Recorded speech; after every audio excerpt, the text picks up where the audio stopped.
Thank you so much for joining the very first Therapy Dog Talk. I am really excited to have Barbara here and Carmel, although I don't know if Carmel herself is here, but I am connecting from the car, and Carmel was sleeping on the couch, so I didn't feel like taking her. I mean, that is fair. You got to let her rest, right? Yep. She's a work hard, play hard kind of pup. Yeah, she played really hard yesterday. We went to the dog park, and she had a really good time with other dogs. Was it Doodle Romp Day? Yeah, it was a doodle romp day. Yep. Very nice. Well, Barbara, for those who don't know you, tell us a bit about you and about Carmel and who you all are. I am a college professor who all of a sudden, once we got our dog about 5 years ago, and we had to train her because it was hard to walk her because she was a strong growing doodle. She's a standard 65-pound doodle. So through training, we started to discover together with the trainer that the training might go even towards therapy training and things like that. But it all started from obedience training. It all started from trying to handle our dog. That's how it went. And then we got certified as a therapy team in 2018. And we've been going mostly to elementary school, middle school, high school, but also to college. Once in a while, I was able to take her. And then you all know COVID hit last year, but we were still doing visits in a remote way. And that was interesting, different, but also actually interesting. And it worked in a different way. Yeah, I remember. So Barbara, for those who don't know, has written 2 books about Carmel's therapy journey.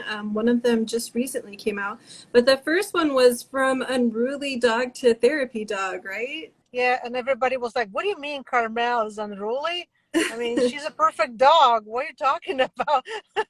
And I'm like, she wasn't unruly in a way that she was chewing everything in our house. No, I trained her from the beginning, so that wasn't really a problem. But I just could not literally walk her. When she was about 6 months old, she was already pretty big and started to get really strong. I could not walk her. She's a doodle, so she's mostly poodle and some retriever. And she's a hunting dog, and they have this strong desire to pull. They don't have walking on their mind when they walk with you. They have hunting mode, right? And I never dealt with anything like that in the past. I had a little dog. It was totally different. So this was something totally new, and we didn't know what to do. We literally didn't know what to do. Regular collar didn't work. I was afraid that, something would happen with her neck because of her pulling. Harness made her pull even more, if you can believe it.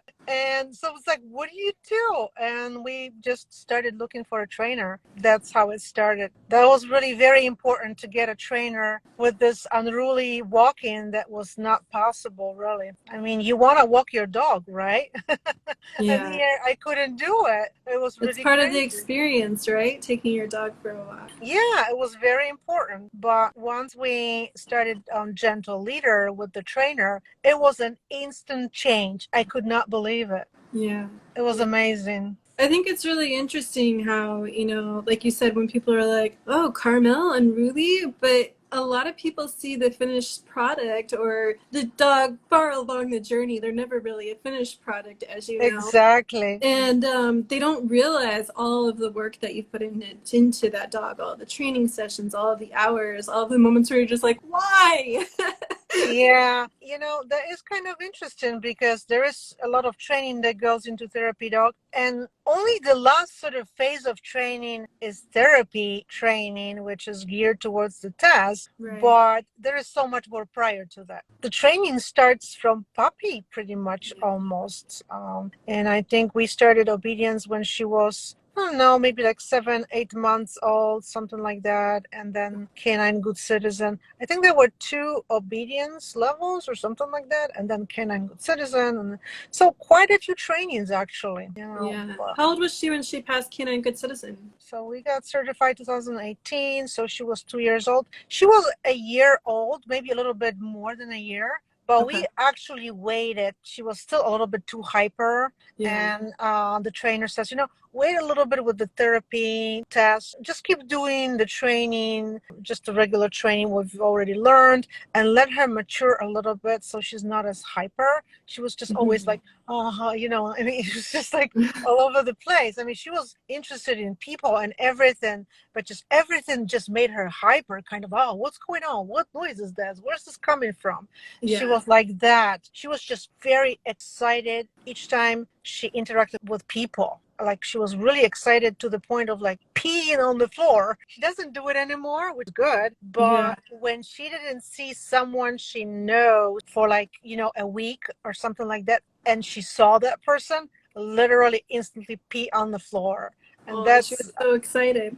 yeah, it was excitement, and she always did it, but then it was getting better and better. But I remember when we went to the first training session with her, like official one, and she already knew the trainer because the trainer came to our house to start us on Gentle Leader. So when we went to the store, that's where the training was. The first thing she did when she saw the trainer was peeing on the floor because she recognized her. So I had no idea. That dog I had in the past, as I was growing up in a different country, I was growing up in Poland. I had a dog. It never happened. I had no idea a dog can pee from excitement, but it happens. Yeah, I think that's pretty common. That's I so guess cute. it is. I don't It's remember almost you cute. including that part in your book, Barbara. Yeah, I'm pretty sure it is there because it was, funny and kind of, it's a part of dog's life, right? Yeah, And I love that. I love how honest you are about her journey because I feel like a lot of times we yeah, only hear, oh, my dog's now a therapy dog, and it's not that easy. no, Yeah, so your first book really covered a lot of her journey to therapy dog. What I loved about your second book, which I was lucky enough to get to read in advance, so thank you for that, was your example of what it's like to be a therapy dog in a variety of different school settings in your case. How did you know that Carmel would be a good fit for that? I think that it started really in those beginning trainings, even before we thought about Canine Good Citizen, when she was in obedience class. And I remember the trainer telling us, she's an awesome dog. What a personality she has. Look how she loves people. Hey, I think she could be a good therapy dog. It Mm-hmm. was, I think the trainers, obviously trainers, someone who worked with many dogs, so she could tell, right, if the dog would qualify for something like that. She was always very happy as far as being touched and being excited about seeing people and being petted. So that was really the key, I think.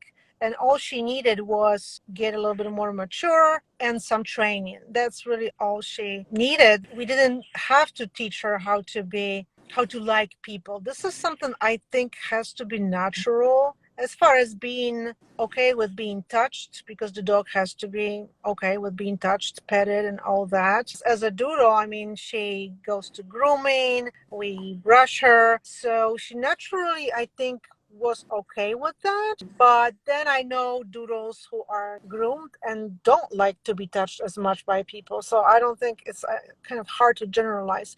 But that's really how it started. We didn't have intention of training her to be therapy dog. We just wanted to train our dog a little bit so she would be better. We wanted to take her to places with us, like Home Depot, Lowe's, things like that. So the trainer says, well, guess what? You also have to start training her so she knows how to behave in those places. And then we noticed in those places that she loved seeing children. Mm-hmm. Each time a child was around and the people were interested, were asking us, can we pet your dog? Carmel was very curious and just very kind of gentle with kids, always just stretching her mouth, sniffing them, trying to give him like a little lick. She just loved kids. So that was an idea that we thought about later. I was like, wait a minute, she really loves kids. I think she would be awesome as a therapy dog in school. You just get little signs, right, from your dog. Yeah, but that's the thing with Sunny. She loves kids as well. I think because they're her Mm-hmm. size. Because with adults, she still gets a little intimidated when they like bend down to get in her face. But when she sees a kid, she Yeah, wants to run right up to them and be friends with them. that's So, true. Yeah. what was something that really surprised you along your journey to therapy dog? One thing that surprised me, because of working on the second book and having an idea of interviewing teachers, talking to them, The funny thing is when you go on a therapy visit, you go in the classroom, right? You're doing your thing. There's a lot is going on, and you have to watch the dog. You have to make sure that the dog properly interacts with the kids. It's not relaxing. I mean, it kind of is, but you have to really do your job, right? Yeah. And then you leave the classroom. There is no time to talk to the teacher, how it went, blah, blah, blah. And then during those interviews, when I was talking to the teachers, I found out about things that happened as a result of those visits that I didn't know about. And that was really surprising. That made me realize that therapy dogs have incredible impact on kids learning in school, on their stress level. Kids are stressed out because there's home issues sometimes, and then they have to go to school. They have to deal with a lot of things. Sometimes the child, in this one case, wouldn't even talk to the teacher. Can you imagine you teach a child and the student will not communicate with you, will not talk to you? There is some kind of block. There is something psychological going on. There is something going on at home. Who knows, right? The child will not talk. We were not going every day, but like once a week. But because of her visits, this child started to open up a little bit and started to talk a little bit more. So how cool is that, right? I had no idea until I talked to the teachers. You just never know how an interaction with your dog will impact the people. It impacted the teacher too. And it started really in a funny way because I was going to other teachers' classroom, and all of a sudden I'm walking with Carmel in the hallway, and the teacher, "Hi, what's going on here? You've got a therapy dog? Yeah. I wonder if you could come to my class sometime," to third graders. And that's how it started. And she's like the most passionate about it. And she was extremely determined to make our remote therapy visits work. And it was kind of tough because she had to do a lot with technology to make it work, because I was connecting with her and she had to do something to project us, meaning Carmel and me, to kids who were at home. So she was in the classroom, I was at my home, and the kids were in their homes. So she had to figure out the technology part to make it work. And sometimes it didn't work because you know how it is with technology, right? It doesn't always work. So she became just like so passionate about it, and that was really cool. So I think that's the surprise, when you realize that your visits really do make a difference, even if you maybe don't know it at first right away. Yeah, that's such an incredible story. And I also love how you were being innovative during the pandemic, right? And figuring out ways that you could still reach out to the kids. Like I remember you making little videos of Carmel talking that you and things like that. Yeah, these were cool because I just emailed those videos to the teacher. She posted them on Google Classroom, and the kids were laughing. So it was already something that changed this whole online idea. These were third graders, then second graders, young kids who had to learn online. So you can only imagine something like that funny. It just made them feel better. So it was cool, really, to know that, you can be hopeful a little bit. What is a piece of advice that you have for someone who's interested in becoming a therapy dog? I think because you never know how it's going to work out. You might have an idea, I want my dog to be a therapy dog. I think it's not a good idea to have an idea like that up front, because you don't know it's going to work out or not. My advice would be involve your dog in all kinds of activities, training, because training is really awesome. It helps in everything. Your dog doesn't have to be a therapy dog, but training will help in so many things. You will be able to take your dog to a public place, right?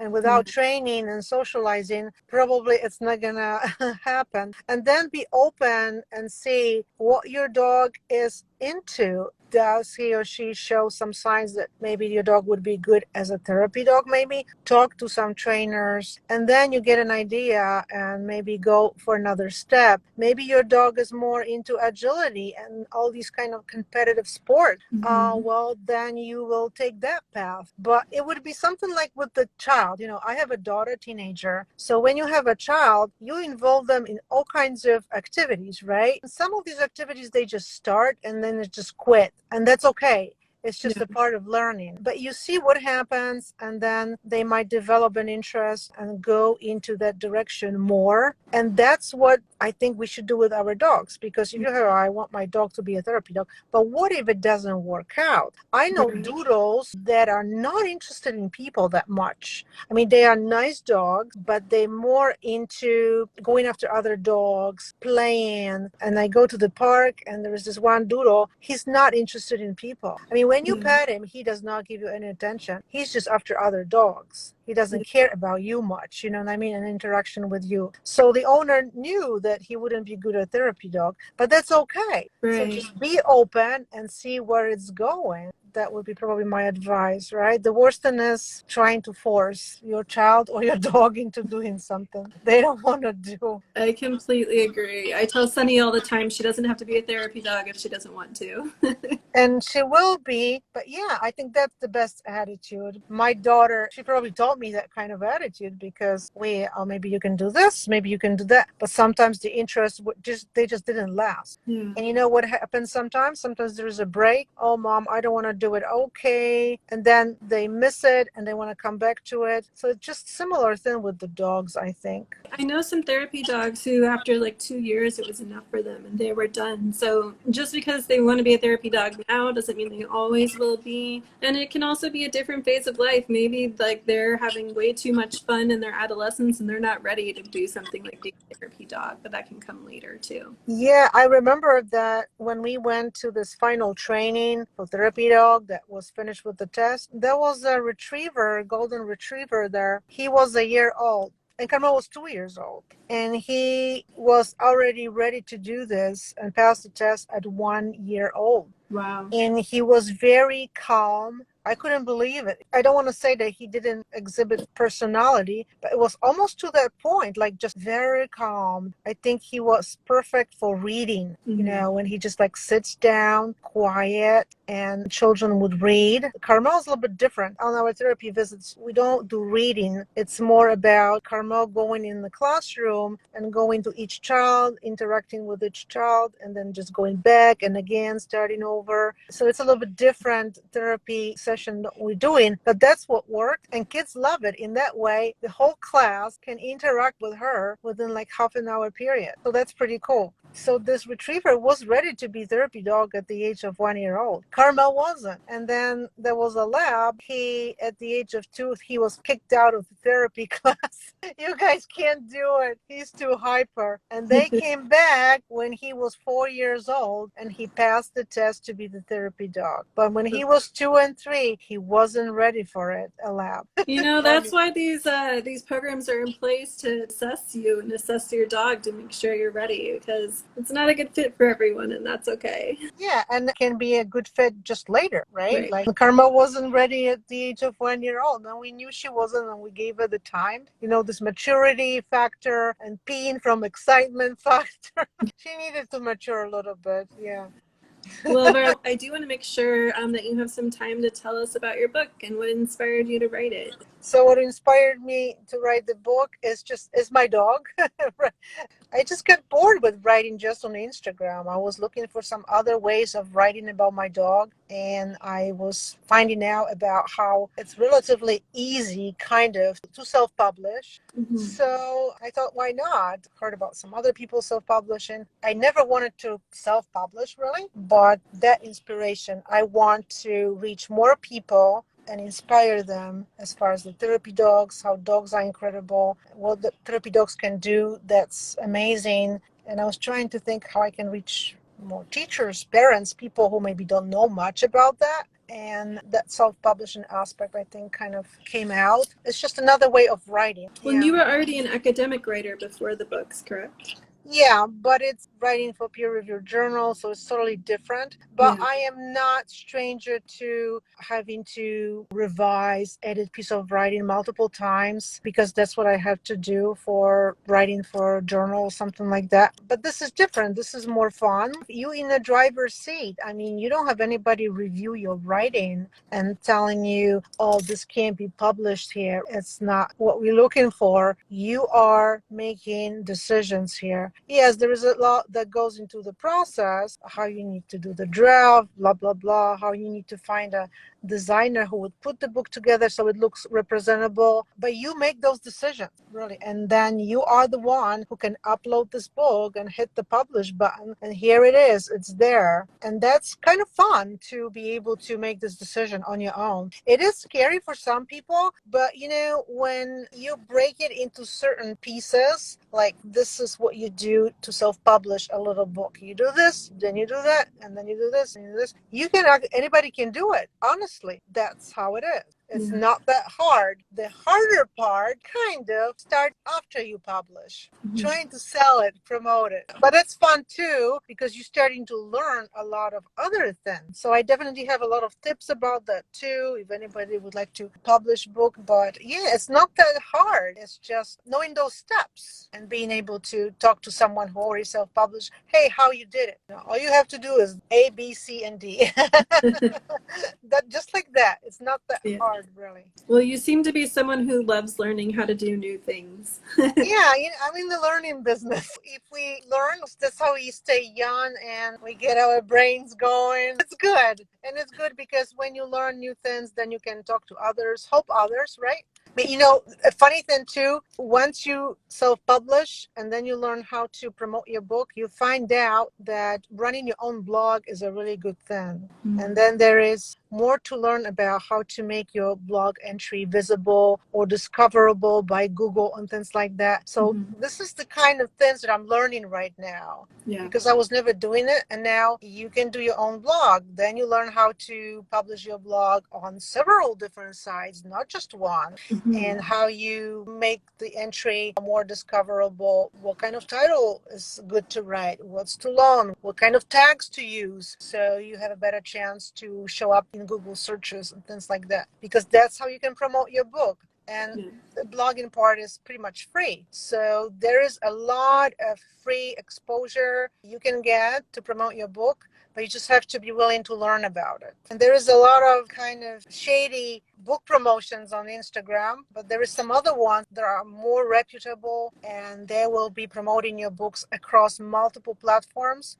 So you have to know what's shady, what's not working, and what is working. I think one book promotional site, they will be promoting my book for the whole year for $50 on like 10 platforms, if not more. That's not a terrible price when you think about it, because you have to have a little bit paid promotion too, but also trying to do a lot of free stuff. It's just that you have to learn a little bit about it, what to do. But when I post some more reels and some kind of tutorials on Instagram, I'll be talking about these things too, because why not? It will help others too. Yeah, I love how you share what you learned, definitely. That's why your books have been really great for me in our process. And remind me, what's the name of your newest book? Do I know the title of my book? Let's see. the Amazing Power of Dog Therapy, How My Therapy Dog Transformed Children's Learning. Wow, I can't believe it.